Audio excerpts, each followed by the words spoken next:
Hello, everybody, and welcome back to the Off-Farm Income Podcast. Hey, thank you so much for joining us here on our YouTube channel for episode number 961. Well, we've got a very, very exciting interview, kind of a home state interview for me today, coming out of Ashton, Idaho, just the other side of the Snake River Plain from where we sit here in Kuna, Idaho.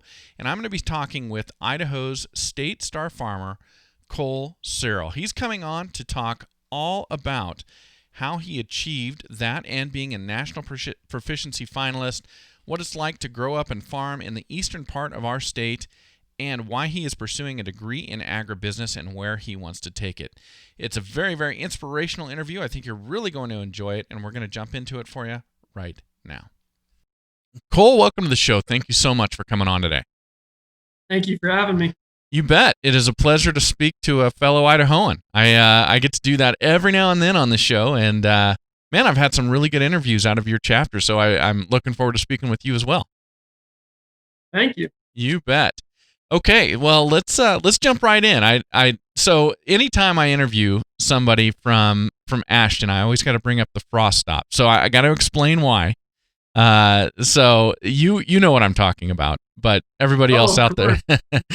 So it's funny, my daughter and I, so to begin, I went to college up in Bozeman. So you went a different direction. You went south from Ashton to Utah State. I went up north of you in Bozeman and got my ag degree. And so I've been driving through Ashton for a number of years on my way back and forth to Bozeman. But now my daughter and I, we take a trip over to Yellowstone once every October. And we stay over there for 3 or 4 nights and go look at wildlife and do all of that. And it's a tradition. We have to stop at the frost stop, and we have to get a huckleberry shake. So I'm assuming you've probably done that at some point in time. Oh, yeah, of course. Gotta always have the huckleberry shakes. And so this last time we looked it up, I couldn't believe it, but this little diner that's in Ashton, Idaho, they had they had 2 other locations. I don't know if you know this. One's in West Virginia, and one was like in Missouri or something like that. It was the strangest thing. And they've all got that big root beer mug that rotates around, so it's the same place. Anyway, so everybody listening, I'm just going hometown on y'all because I get to talk with Cole about Idaho stuff here. But I love it in Ashton. You guys are right at the base of the Yellowstone Plateau, and you're literally just, you're in great farm ground, and you're 5 minutes from being in just total wilderness, just right up the hill. Mm-hmm. Very cool. Have you lived there your entire life? I have not. My family probably moved up here 10 years ago to Ashton. Okay, 10 years. So Where I've grown up here. Where did you guys move from? So my dad's managed farms in Washington and lower down in like the Idaho Falls area of Idaho. Okay. So he's been around managing farms elsewhere. Okay. And has it normally been row crop type operations, livestock? What's his specialty? He's definitely plants. He grew watermelon, corn, all sorts of things in Washington. Oh, really? So he's very been around. Okay. Very Potatoes interesting. are definitely a specialty. Potatoes are? Yeah, they are. Is that him walking in on you right now? Yeah, it's one of our so. Okay, so potatoes are the specialty, and of course Ashton, lots of seed potatoes. Yeah, lots of seed potatoes in Ashton. Okay, very cool. So you've grown up there, you've been there 10 years, and how long have you been part of the FFA? So I probably started in, I think it was going into 8th grade was when they would let me join. So okay, and what brought you in? Why did you want to join? So I had the opportunity to raise pigs one year and do the county fair. So that's how I got started, was doing that with a neighbor. So okay, so you wanted to be an exhibitor there at the fair. Yep. All right, and that was 8th grade then. Yep, that was 8th grade. Okay, had you done 4-H or anything like that prior to this? Nope. FFA was my first going in. So. Okay, all right. So you did that, and you stuck with it. So you must have liked something about it. Yeah. I raised pigs for a couple more years and showed through FFA, and then from there I started doing other projects and really fell into the FFA group. So through high school. Very cool. And you wound up joining the officer team as a sentinel? Yeah, that was my sophomore year. I was a sentinel, and then my junior year, I was vice president for my chapter. Okay, very cool. Very cool. So you enjoyed that, and so I guess what was your favorite part throughout high school in the FFA? Was it the learning development events, the career development events? Was it your SAE, public speaking? I mean, where did you, I guess, really thrive? Definitely my SAEs. I had a couple awesome advisors that saw what I was already doing. Was like, if we put this in a project, it could be pretty cool. And I really enjoyed going through and putting it in those SAE projects and entering it into the agriculture experience tracker and stuff. Okay, very cool. Well, I'm thinking about growing up in Ashton. Do you ever like find yourself going down the road and you kind of glance over and go, "Oh yeah, there's the Grand Tetons right there," and just Oh go, yeah. "Wow, I get to live in the shadow of the Grand Tetons." Literally, as the sun's coming up in the morning, it casts a shadow all the way over to Ashton. That's pretty amazing. Yep. Always a great view in the mornings. Yeah, that is really cool. That's awesome. Well, you mentioned you had a couple great FFA advisors. We always love to acknowledge our FFA advisors on the show. Cole, would you mind just mentioning who those folks are? Yeah, definitely. Tom Jacobson, Carl Dolly, and Taylor Nelson are our three advisors. Awesome. Well, thank you for bringing them up, and a special thanks to Tom. He's helped me set up a couple interviews on the show, and I really, really do appreciate it. So you and I were talking off the air. You use products from both my sponsors, both Powder River and La Crosse. Yep, sure do. That is awesome. Um, Well, how do you use them? What do you use them for? so I have a squeeze chute for my beef project that I use from Powder River, and lacrosse boots. We wear those on the farm I work for all the time, irrigating, and Mm-hmm. I've had mine for a lot of years. They don't wear out easily. It's amazing you just said that. That's my number one thing when I talk about lacrosse on the show, is I always talk about the fact that I tried other boots and they would wear out in one season on my farm here in Cuna. They would wear out, they would break down, I'd get leaks. I'm still on my very first pair. I bought their Alpha Range boots, and I'm still on my very first pair. I haven't had to replace them at all, and we're going on a couple years now. So, yeah, I'm glad you said that because it's really true. These things, they made them to last somehow, and they've worked out great. Well, that's good. Well, thanks for talking about that. I love it when I have a student on the show or a guest on the show who actually uses the products that I promote, and they can give a little testimonial as well. Okay, so you are now at Utah State University. So you're down in going to school in Logan. Do you get to go in person, or is everything virtual for you? I had a couple of classes in person, but for the most part, a lot of it was online. Or I'd come one day and then the other half of the class go the other day. So Okay. And what are you studying? I'm going into agribusiness. Agribusiness. Okay. So, we're doing this on video. You can probably see behind me the Montana state flag. So I got to ask, I mean, it's closer. Is it closer? I don't know if it's closer for you to drive to Bozeman. It might be. So how did you choose Utah Yeah, it State? is. It is. Oh my goodness. How'd you choose Utah State? So I actually would have preferred to go to Montana State, but Utah State, my parents went there, and so I got in-state tuition going that way. So Okay. it's a So lot cheaper. you made the wise decision over the emotional decision of wanting to live in Bozeman. I sure did. Yeah. That wisdom, it kills the fun all the time. It just totally shuts it down. All right, so you're studying agribusiness. How did you choose that? Just I love agriculture. Can't picture myself doing anything else, and agribusiness is my way in, I guess. Okay. And growing up around these farms that your dad has been managing, have you been able to work on those farms, be given some of the responsibility and things like that? Yeah, a lot, especially on this farm that up in Ashton that we work on now. The owners are really great people, and I have worked alongside my dad almost every day throughout high school and right now on Christmas break. Okay. All right. It's interesting. I always complain about the weather in Idaho, but not in the way that people would think you would complain about it. I complain about it because I live in Cuna. I'm right near Boise, and I just say the weather is way too vanilla. I want more extreme weather. I wish we had more snow. I feed cattle every morning, and it's constantly maybe frozen in the morning, but muddy in the afternoon.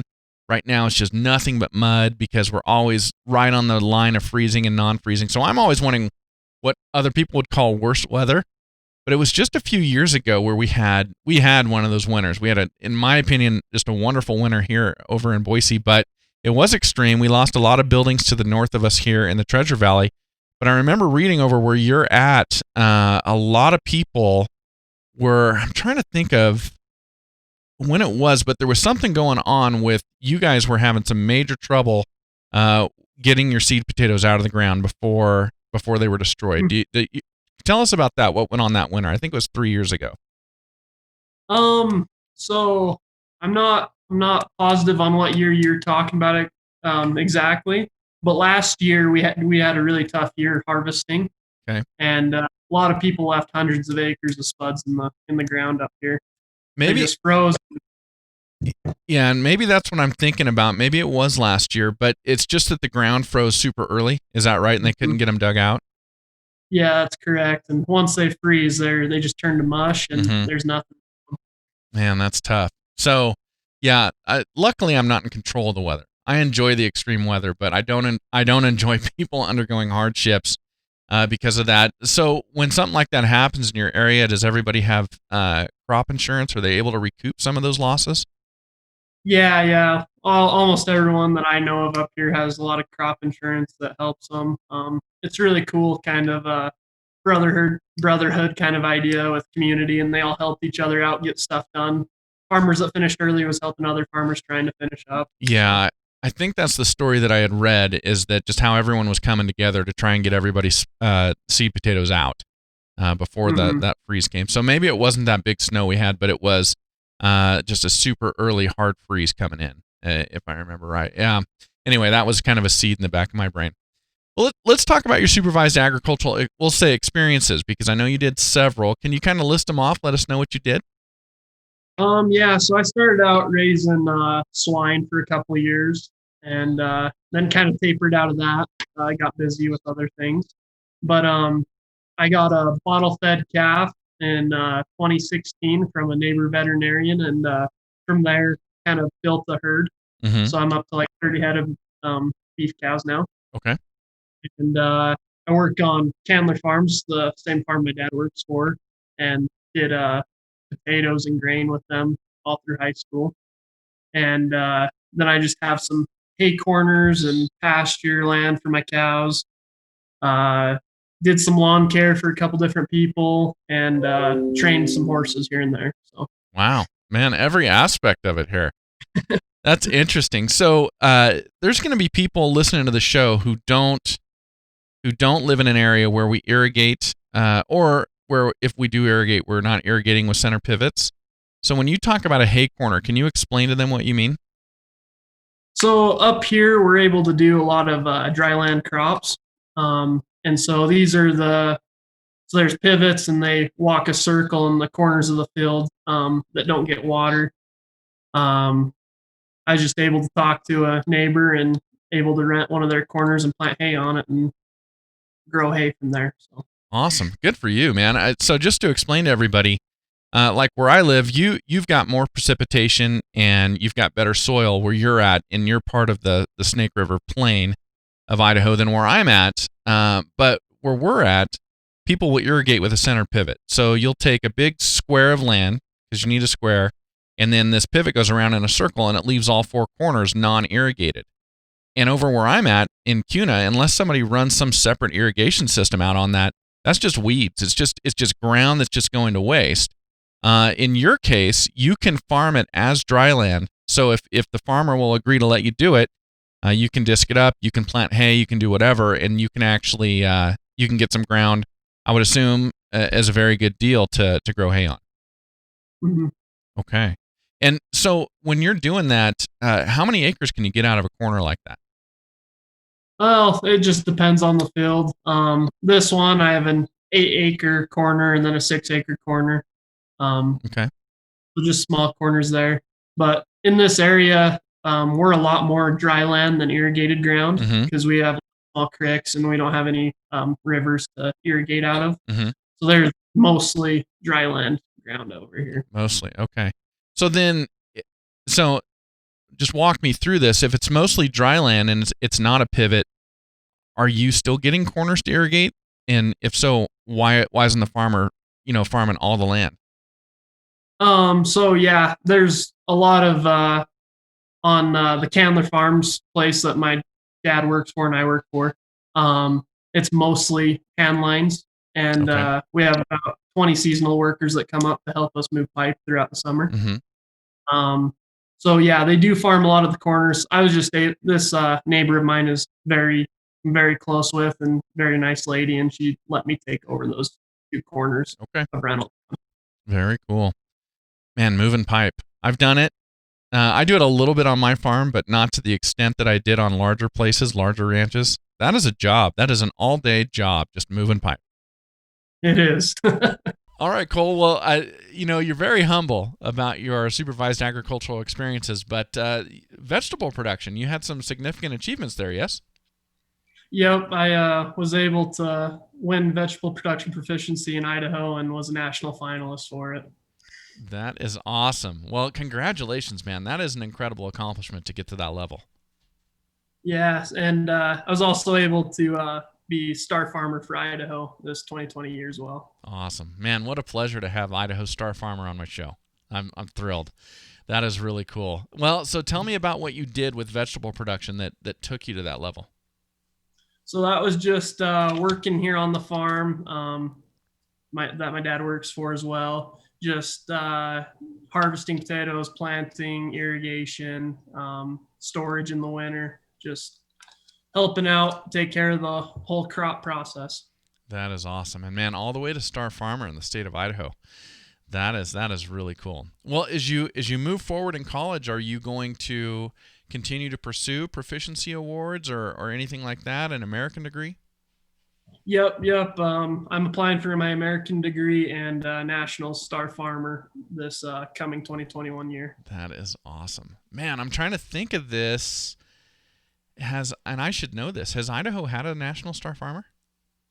No, I don't believe so. Yeah, I don't know of one either. It has. It's been way back when, but I can't remember for sure. Yeah, so that would be phenomenal. That would be great. Man, good luck to you on that. I'm looking forward to see how that plays out this fall. Thank you. All right. Well, so horses, you were training horses, you're doing wheat, raising pigs, you've got your herd of cattle. So where do you want this all to go? You're getting your ag business degree. When you ultimately finish it up, where do you want this to take you?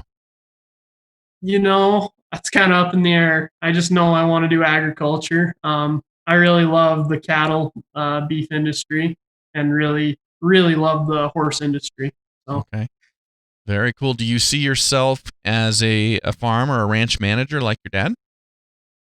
That's a possibility. I'm just leaving my options open for now. Not 100% sure where I'll end up. Okay. Well, I'll quit pressuring you. I won't make you make a decision right now. But that's great. So, are you you just finished up your first semester at Utah State? Correct. Were you able to get into any ag classes, or was all general ed so far? I only had one ag class. It was just an applied economics. Okay. All right.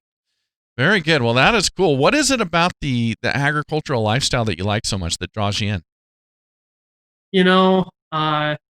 Just the legacy of it. I have generations of grandparents that have farmed and stuff, and I love the hard work ethic that my background comes from, and I want to continue that hard work ethic through ag.